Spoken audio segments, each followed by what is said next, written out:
আসসালামু আলাইকুম বন্ধুরা, আপনারা সকলে কেমন আছেন? আশা করি আলহামদুলিল্লাহ অনেক ভালো আছেন। তো আমাদের মসজিদে ইফতার দেওয়া হয়, সেইখানে জায়গা সংকটের কারণে কিছু মানুষ বসতে পারে না। তার জন্য ভাবলাম এই জায়গাটা মসজিদের পাশে ফাঁকা আছে, তাই ভাবলাম কি এই জায়গা পরিষ্কার করলে এখানে অনেক মানুষ বসতে পারবে এবং ইফতার করতে পারবে সুন্দর মতো। তাই মিশরকে বললাম, মিশর একটা ঝাঁটা এনে এই জায়গাটা পরিষ্কার কর। মিশর ঝাড়ু দিতে দিতে একটু হাঁপিয়ে গিয়েছিল। পরে বললাম, সিয়াম তুই এখন একটু ঝাড়ু দে। পরে সিয়ামিনরে বললাম যে সানসাইডের উপরেও অনেক ময়লা আবর্জনা আছে, তুই একটু এটা পরিষ্কার কর। পরে সাইডেও অনেক ধুলাবালু ছিল, সেগুলো পরিষ্কার করলাম।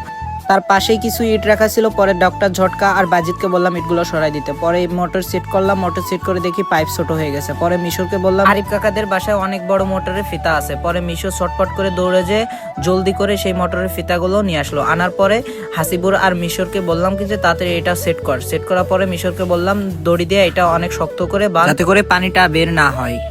বান্ধার পরে বললাম কি মোটরটা ছেড়ে দে। মোটরটা ছেড়ে দেওয়ার পরে মিশরকে বললাম এই জায়গাটা পরিষ্কার করে ভালোভাবে ধুয়ে ফেল। পরে আমি বললাম কি আমার কাছে দে। পরে আমি ধুয়ে দিলাম। পরে সিয়ামকে বললাম যে ভালো করে ঝাড়ু দে, যাতে পানি ময়লা অবস্থায় ওইগুলো পরিষ্কার হয়ে যায়। পরিষ্কার হওয়ার পরে এই জায়গাটার একটু মাপ নিলাম যে কতটুকু চট হলে পারে এই জায়গা পুরো মেকআপ হবে। তার কিছুক্ষণ পরে আমরা বসার জন্য চট কিনে নিয়ে আসলাম। চটটা একটু ছাড়িয়ে দেখতে বললাম যাতে কোথাও ছিঁড়া কাটা আছে কিনা। পরে দেখলাম নাই। এরপরে ইফতারের সময় হয়ে যায়। আলহামদুলিল্লাহ সুন্দর পরিবেশের সাথে আমরা সকলেই ইফতারটা করতে পারছি। সবাই ভালো থাকবেন। আসসালামু আলাইকুম।